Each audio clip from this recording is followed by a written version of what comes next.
দেশে অন্তর্বর্তীকালীন সরকার দায়িত্ব গ্রহণের পর বাংলাদেশে এখনো একের পর এক ষড়যন্ত্র চলছে।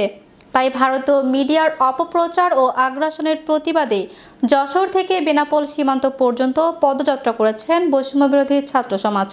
বেনাপোল প্রতিনিধি ইকরামুল ইসলামের প্রতিবেদনে দেখুন বিস্তারিত।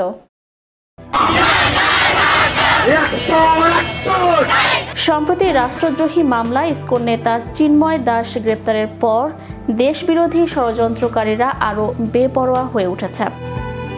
ভারতের পশ্চিমবঙ্গে কোনো না কোনো সীমান্ত অঞ্চলে বাংলাদেশ বিরোধীরা সভা সমাবেশে মিথ্যা তথ্য প্রচার করে ভারত বাংলাদেশ হিন্দু মুসলিমদের মধ্যে সৌহার্দ্য সম্প্রীতি এবং বাণিজ্যিক সম্পর্ককে নষ্ট করতে চক্রান্ত চালাচ্ছে।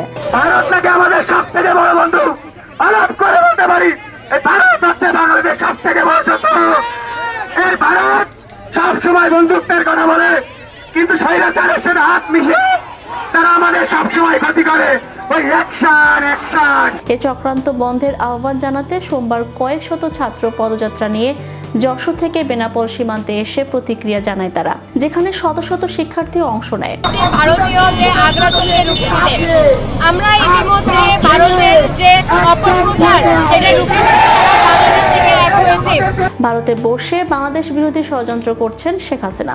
এদিকে অসাম্প্রদায়িক রাষ্ট্রের বিরুদ্ধে গুজব ছড়াচ্ছে ভারত।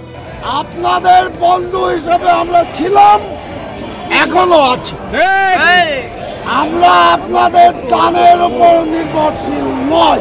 আপনাদের সঙ্গে আমদানি বাণিজ্য করি। আপনারা যদি মাল না দেন, বিকল্প বহু পথ আছে। 192 দেশে যেখানে আমাদের এই পণ্য আছে আমরা নিয়ে আসবো। আপনারা হুমকি দেবেন না।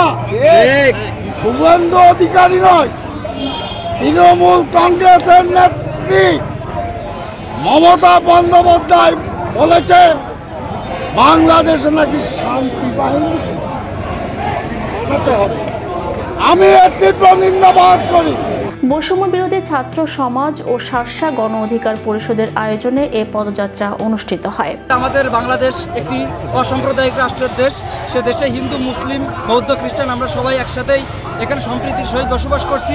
আমরা দেখছি বিগত সালে যে ফ্যাসিস্ট আওয়ামী লীগ সরকার, সে ফ্যাসিস্ট আওয়ামী লীগ সরকারের যে বিভিন্ন দালাল চক্র আছে, বিভিন্ন দোসর আছে, তারা বিভিন্ন প্রোপাগান্ডার মাধ্যমে যে আমাদের হিন্দুদের উপরে যে অত্যাচার হচ্ছে এমন একটি মিথ্যাচার এবং গুজব রচনা করছে, এটা আর আমরা তীব্র নিন্দা ও প্রতিবাদ জানাচ্ছি। Channel Europe news desk.